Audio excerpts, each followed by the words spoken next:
Hello, everybody. This is actually our first book club video call here, and we're so excited to have you and chat with the author, the amazing author, Georgia Clark. Melissa has a few questions to shoot out, and I'll be tuning with my own questions throughout. She has some established ones. I'm more of a wait, tell me more about this. Yeah, so keep things fun and casual, just like everything here at CF, and let's get started. Yeah, so we just want to delve right into the book. Starting out with the characters and how you crafted them, how you thought of them, who do you see yourself more in? Do you see yourself with everyone? Just a basis of all of that. Great. So we're talking about my book, The Regulars, which is my third novel.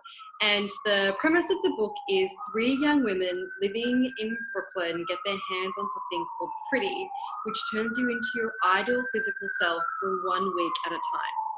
So these 3 young women go on an adventure with this magical serum as they all try to achieve different ends using their unrecognizably lovely alter egos. So these 3 young women are Evie, Krista, and Willow. And even though it's a 3-hander, Evie is sort of like the main character. So she's like our eyes into it. And she's sort of the character that's closest to me, or certainly my background. Mm-hmm. She's bisexual, and she works as a copy editor for a women's magazine. It's called Salty. It's sort of like Cosmo, and I used to do that kind of work when I was in my 20s as well. Way. She's politically active, and she's a feminist, and she's probably lacks a little self-confidence, and she's finding it hard to reconcile the idea that self-worth has anything to do with attractiveness. And so she's really in some ways like the main character, and she is sort of also like the most, I would say, sensible one of the group. Then we have her roommate, Krista, who is a bit of a hot mess, and kind of based on my old roommate. Good to know. I love that relationship with.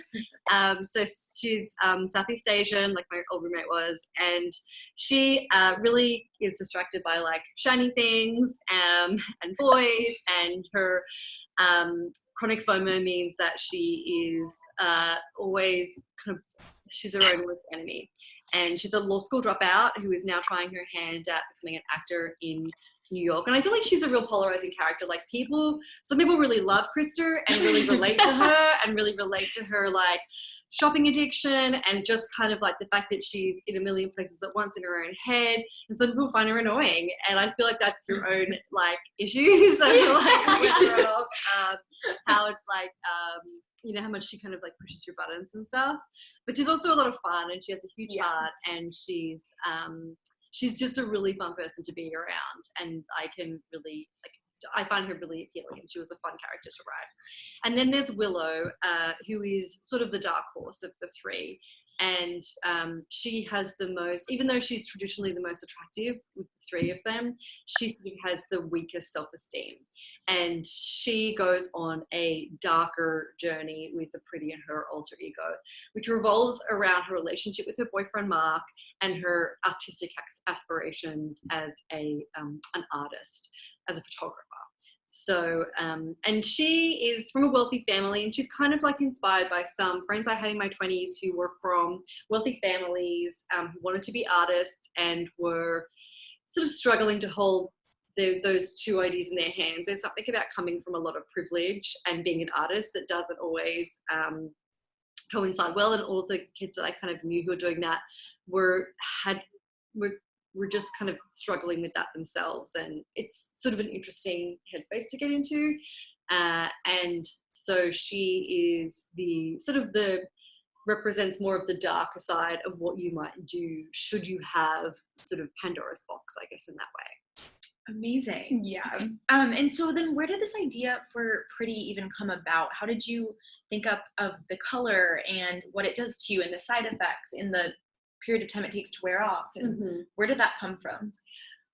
So the idea for the book came to me very organically, and I was at home one night making edits on my last book, which was totally different genre. It was like a sci-fi young adult action thriller called Parch, set in the future. And I was working on that, and I suddenly had the idea of, and I was trying to think about what the new project would be, my new book would be, and I had the idea of beauty, but that's all I really had. Just that concept was interesting to me, but I didn't really have much more than that. So it was just on the back burner. And then the idea of a serum popped into my head, like a serum that turns you unrecognizably beautiful, which is something we know and are familiar from like folklore or fairy tales and things like that, but it only works for 1 week at a time. And so I thought, oh, that's an interesting idea. And so I sort of put my edits away and then just let myself imagine. And this scene started playing in my head like a movie of these like 3 or 4 characters. I didn't really know who they were yet, or their relationships were specifically to each other, but that they had, one of them had this potion and was making a claim to the others that it worked. And of course the other characters were like, that's ridiculous, like that'll never work, like what's wrong with you that you would even believe that? And then trying it, and it not only did it work, but it worked in like the anti-Disney way. And the Disney way, of course, is that there's like a sparkle around you and, oh, you're beautiful, you look like a princess. But in this way, the girls like shit themselves and throw up, and it's really gross. And the transformation is really disgusting. But then it does work, and someone comes home and they have to suddenly explain this new person. And so the action, it all activates pretty quickly. And even though the idea of the kind of grossness of how it works, just I didn't really overthink that at the time, the more I thought about it after the fact, and sometimes it's interesting how art works in this way, like sometimes you come up with the answers before you really have the question, and it really works as far as how beauty works for women, because while the after effect of beauty is quite pleasing, a lot of the process of becoming beautiful is really gross. I mean, waxing is very painful, like coloring your hair, like so bad for it. Like there's like, if you take like taking makeup off is like, there's aspects of it that are just gross. Like, and I thought that was kind of like a funny metaphor to play with the book. And then the fact that it only worked for a week at a time, I think gives a great momentum, because they have to keep reinvesting in this decision, as opposed to the change happening. And then if it was sort of a much longer period of time, they're not having to keep sort of making the choice again and again to not only become this other person and invest in this other person and invest in this other person's like relationships and career and life, they're also leaving their own life and sort of their different relationships and career and all that sort of thing. So that felt like a good choice for drama. Amazing. And so speaking of that serum and then kind of the metaphor behind it, I kind of want to talk a little bit about Penny and running into her and Krista getting the serum from her.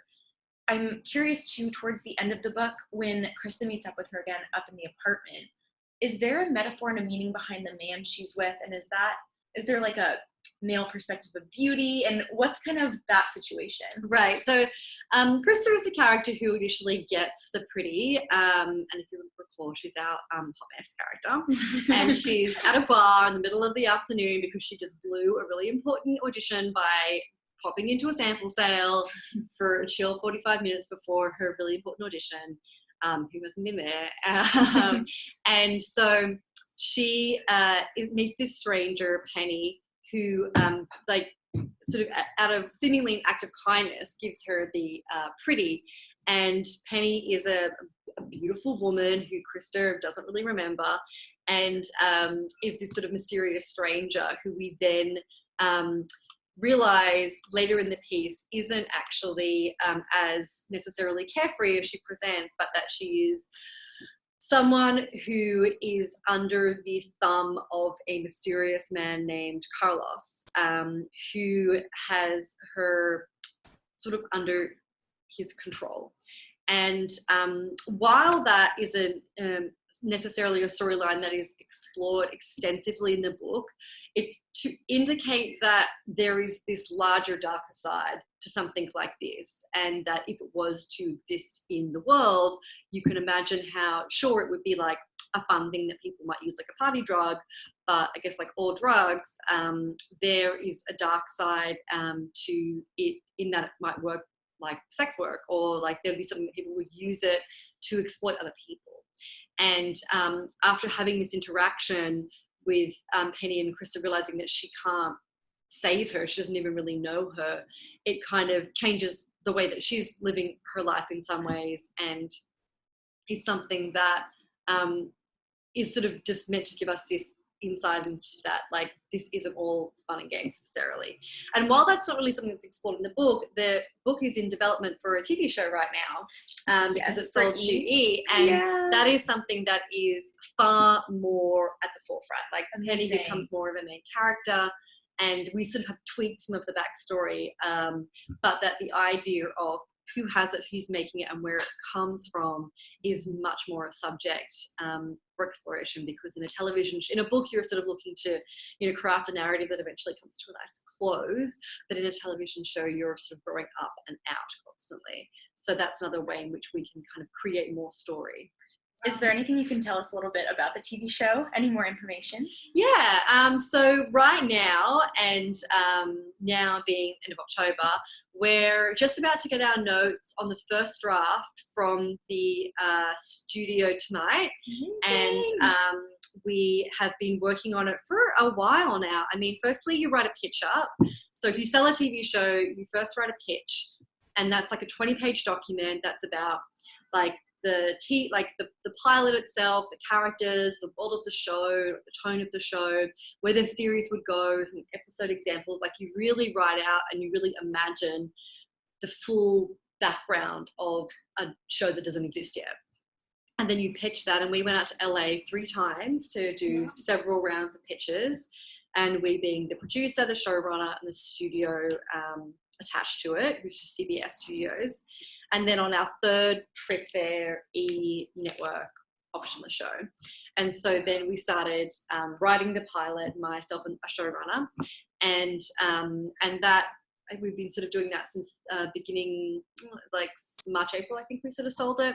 So it's a long time. Everything takes a long time.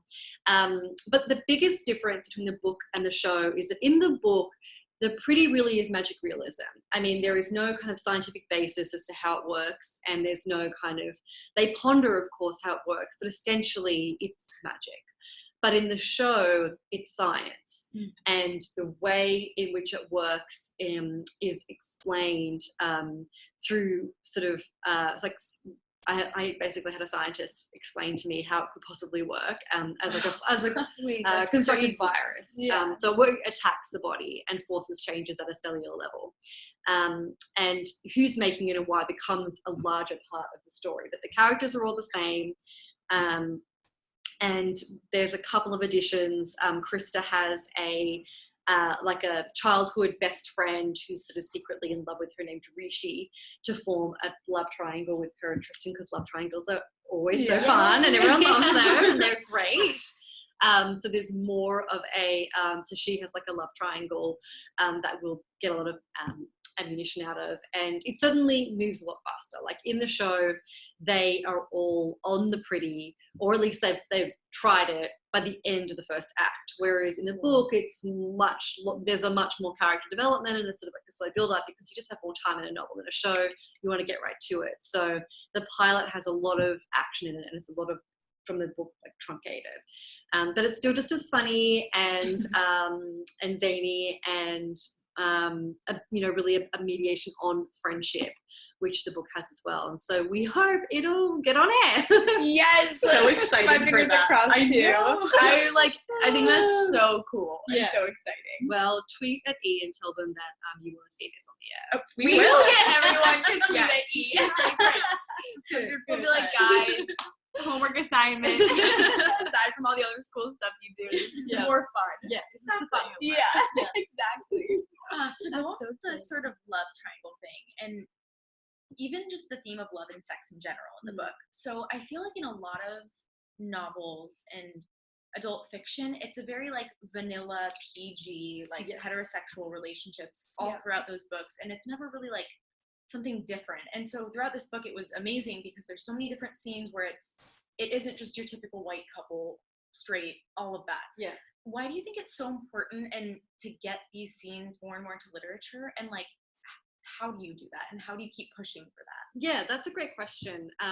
I'm definitely really interested. I love writing about sex and love, and I love writing about sex and love from experiences that aren't necessarily my own, but also my own. I'm queer. I'm, committed relationship with a woman, so it's really important for me to see myself in fiction and in all forms of culture. Because I really believe in the power of representation and visibility. So I definitely would always only ever write books and screenplays that have a diverse cast of characters and that have like diversity represented in sexuality, as well as race. Like we are just so far beyond having a cast of white straight characters. Like I don't think anyone even really wants to see that anymore. Like it's really just not as interesting. Yeah. It's just so much more interesting to see different points of view. And I'm also, I wouldn't say that my taste in literature is vanilla. I really enjoy reading and writing sex scenes, and I think they're really entertaining. They can be really playful, they can be really sexy, and they can tell us a lot about a character. And I always find it kind of annoying when you read a book and you've spent a lot of time investing in the characters and it's very emotionally real and you feel really, really with them, and like a romantic comedy or something, and then they finally fall into bed together, and then there's like a fade to black, and the next morning they're waking up, and you're like, we're all adults here, we know what has happened, like give us something, and it doesn't have to be like necessarily insanely graphic or anything, but I'm not a prude, I guess I would say. So like I enjoy that as part of like creating an entertaining story. And in my new book, The Bucket List, which just came out this summer, it's if you like the sex scenes, it's even more sex scenes in that. I love that. And your sort of question was like, how do you do that? And I think it's a really good question, because as writers, if you are a creative of any kind, you're probably, the first thing you kind of mine is your own experience. Like you know that as a form of authenticity. So you know your own experience and you can represent that experience. But if you're, an author, a novelist, or screenwriter, you will and should be writing characters who aren't your gender, who aren't your age, who aren't like experiencing things that are different from you, and that can be scary because you don't want to get it wrong. Right. And you don't want to write cliches. So you don't want to be writing characters that are unconsciously racist or whatever, And I think the way around that is there's a few different ways that you can sort of approach that. Firstly, being aware of it is really good, and just sort of question your own assumptions about the assumptions you make about characters are different from you. So just make sure you're kind of like running through, like, is this an offensive stereotype? Like if I have an Asian character, why are they good at math? Like, is that, like maybe they are and you could have like a real authentic base for that, or maybe that's just a cliche, So I think that you can interview people, like if you want to write a character who's a drag queen, for example, and you've never really met a drag queen, then I would say like people are so much more willing to talk with you for research than you think they are. Mm-hmm. And I've done a lot of research in my time as a writer to educate myself on subjects I don't know about. And some people are, they don't have time for you or whatever, but some people are really interested and are really willing to share their story because they understand that your intentions are good. So you can definitely go to the source, and you can watch culture or read culture created by the kind of people that you want to represent. So if you want to write a character who's from Singapore, seek out fiction written by people from Singapore, or watch films set in Singapore. Like you can really sort of, and you don't have to do it for like 6 months. You can just do it for like a day or something, and just start to kind of get a sense of what it's like being from there before you jump into it. So you do want to spend some time educating yourself about other people's experience, but also that is the role of a fiction writer. So I'm never gonna know what it's like being a man, for example, but I've certainly written a lot of male characters, and you sort of have to just trust yourself and your editor that you'll that anything bad will get taken out, and you might as well just give it a go. Yeah, that's great. And on top of that, speaking of storytelling, you started a really incredible project called Generation Women, mm-hmm. and you have one coming up soon again, November 14th, I believe. That's right, yeah. So exciting. I kind of want to go to that, but we should get tickets. Can you talk a little bit about that and kind of where your ideas came from? I think it mentioned something about you were telling stories with your mom or your mm-hmm. grandmother. Yeah, so Generation Women is a live storytelling night here in New York City. and we invite a woman in her 20s, 30s, 40s, 50s, 60s, and 70s plus to tell an original story on a theme. So I host the night and I founded it, and we also have a night in Sydney as well.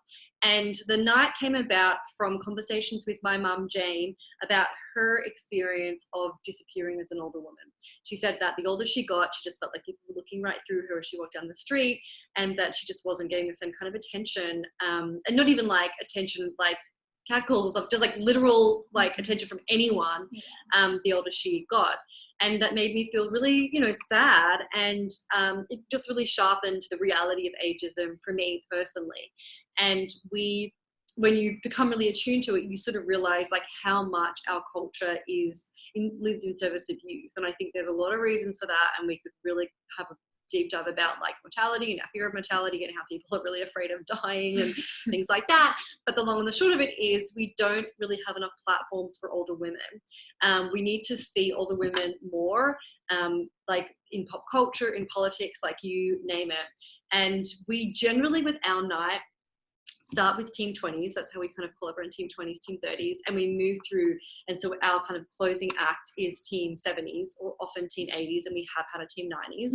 And they bring the house down. They're always the strongest performer, and it's really amazing what happens when you give older women a space, like a warm and encouraging space, because the stories they have and the insights they have and the humor and the wisdom is just invaluable. And we've really kind of lost that tradition of sitting around a campfire and passing down stories from our elders.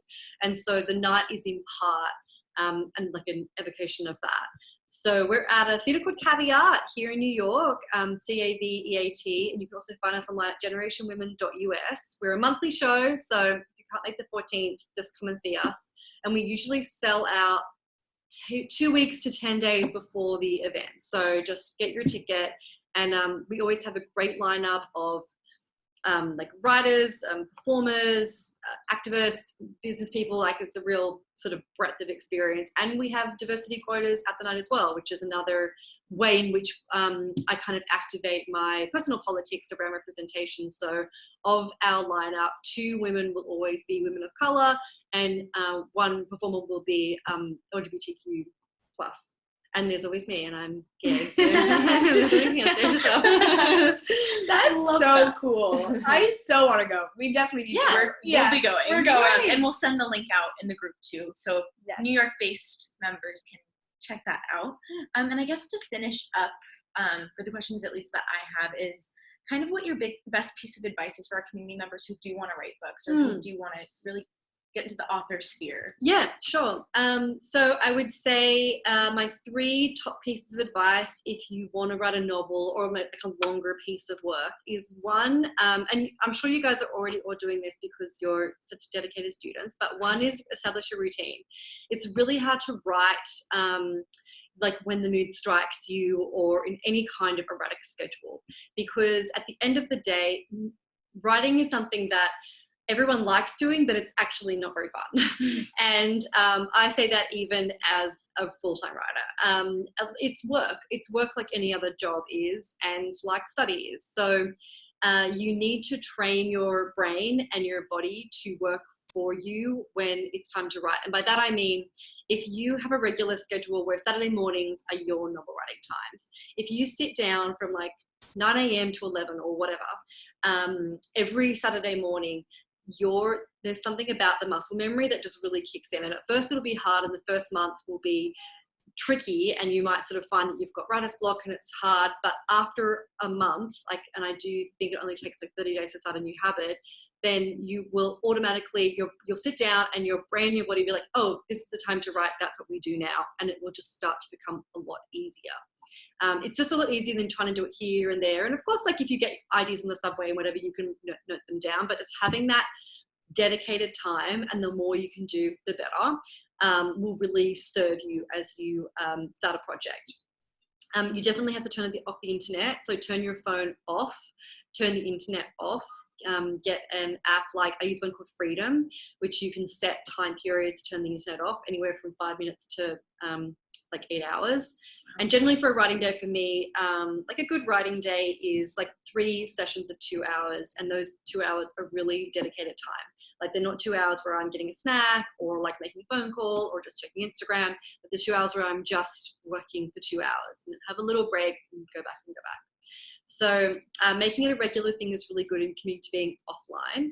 And then if you really are dedicated to, making a go of it, I would say hire a freelance editor to read your first draft and give you notes. There is probably, and I'm not saying this to be mean, it's just like realistically, 0 chance that an unedited first draft will be picked up by an agent because the competition is just very fierce out there.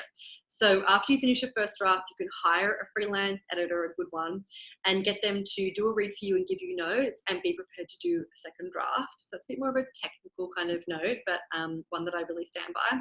And find a writers community, like whether it's online or in person. It doesn't have to be a community where you know each other. I personally, that doesn't really work for me, having a group where we all read each other's work and give notes. And that was a bit of a lesson hard one for me because I realized that it's really tricky. You have to really think through who's giving you advice on creative work, and just the person sitting next to you is not necessarily the right person. Just because they're interested and they have an opinion doesn't mean it's the right opinion. But I do think it's good to have a community to keep you motivated and find social support. So I proactively create author communities for myself, but for kind of like social connections and for support when times get tough, but they're not kind of reading my work. But you just do whatever works for you. But I think that I really believe in community, like I'm a community builder. So that's another way in which I think has really like helped my career. So I think that's right. Yeah, that's awesome. And we're like the same. Like we're based on community. Yep. We're all a huge community here at CF. Like I said, we have such a large amount of girls and boys, and they all like support each other. They all love to like each other's posts and make little comments and support their like online Instagram businesses or something. They all like really love to support one another and always like have the drive to want to do that and always say like we want more opportunities to support one another. And I think if anyone out there is interested, that would be great. Even if they're like across the country, like there's some way they can all stay in contact about something, whether it's writing or photography or art. Like sharing a creative outlet is so important. Yeah. And that's what we really love here at CF too. Definitely. Yeah. Thank you so much. Oh, sure. Really thanks for having me. Yeah, this was great. Yeah. Everyone's gonna love it. Do you do NaNoWriMo? I don't do it myself because I am always sort of working on different things. But I am actually teaching a free novel writing class at Dream Hotel on Friday, November 2nd, which is like a NaNoWriMo tie-in. It's at 9:30. The details are on my website, georgiaclark.com, if you want to come. It's free. So that's so cool. Send that out too. Yeah. Yeah. I've done it for 4 years now. Oh, have you? Yeah, that's so cool. That you nice. know that. Yeah, it's Great, so much that's so fun. cool. But that's great. We will definitely send all these links out then. yeah. That's awesome. Yeah, Great Oh, classes. I know, I'm like so impressed by all this. It's so exciting. I love it. Amazing. Thank you again. Yeah. Yeah.